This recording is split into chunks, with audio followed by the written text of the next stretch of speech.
আমরা যেন আমাদের রমজানের রোজাগুলো ভুল মুক্ত করতে পারি, ভুল মুক্ত করতে পারি। তাহলে রমজানের কোন কোন কাজ করলে রোজা ভেঙে যাবে আর কোন কোন কাজ করলে রোজা ভাঙবে না, এটা আমাদের জানা দরকার না? জোরে বলেন, এগুলো আমাদের জানা দরকার না? তাহলে রমজানের রোজাগুলো রাখা আমাদের জন্য সহজ হবে। ভুল মুক্ত রমজানের রোজা রাখা আমাদের জন্য কি হবে ভাই? সহজ হবে। নাম্বার হলো ইচ্ছাকৃতভাবে যৌনাচার করা, পানাহার করা। 2 নম্বর হলো কি বলেন? নাকের ভিতরে তেল অথবা ওষুধ প্রকৃতির কিছু দেওয়া।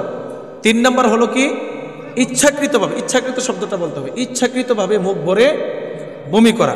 4 নম্বর কি ছিল বলেন? মুখের ভিতরে বমি আসার পরে পুনরায় আবার ওইটাকে কি খেয়ে ফেলা, পুনরায় আবার খেয়ে ফেলা।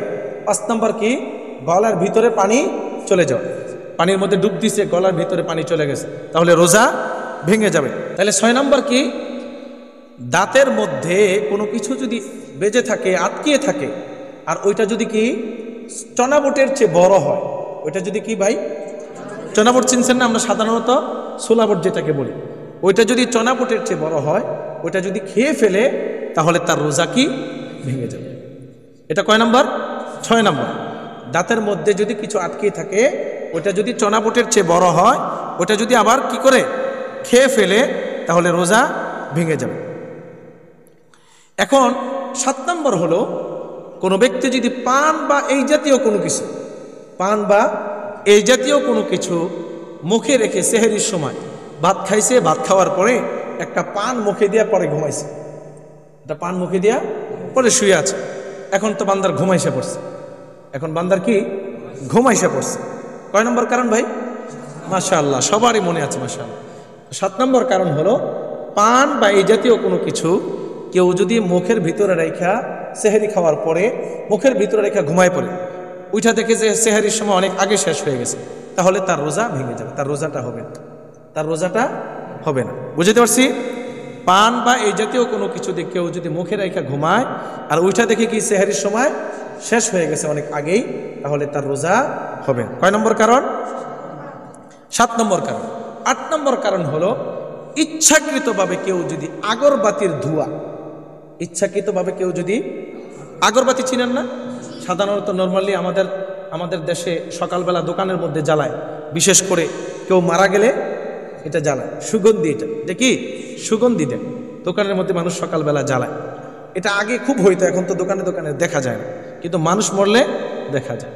তো আগরবাতির ধোঁয়া, আগরবাতির ধোঁয়া কিংবা এই জাতীয় কোনো জিনিসের ধোঁয়া, সুঘ্রাণ যদি কেউ ইচ্ছাকৃতভাবে নাকের ভিতর নিতে থাকে, আগরবাতির ধোঁয়া কেউ যদি ইচ্ছাকৃতভাবে নাকের ভিতর নিতে থাকে বা এই জাতীয় কোনো কিছু ধোঁয়া যদি কেউ ইচ্ছাকৃতভাবে কি নাকের ভিতরে নিতে থাকে, তাহলে তার রোজা হবে না, তার রোজা হবে না, ভেঙে যাবে। তাহলে কয়টা কারণ জানলাম?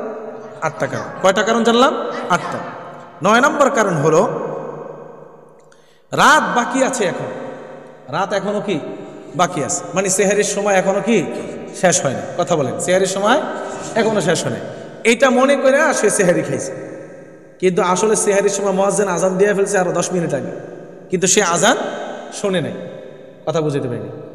রাত বাকি আছে এই কথা মনে করে কেউ যদি খায়, কেউ যদি কি খায়, পুনরায় সে জানতে পারলো যে আমার সেহরির সময় তো অনেক আগেই শেষ হয়ে গেছে, তাহলেও তার রোজাটা হবে না, তার রোজাটা কি হবে না। বুঝতে পারছি?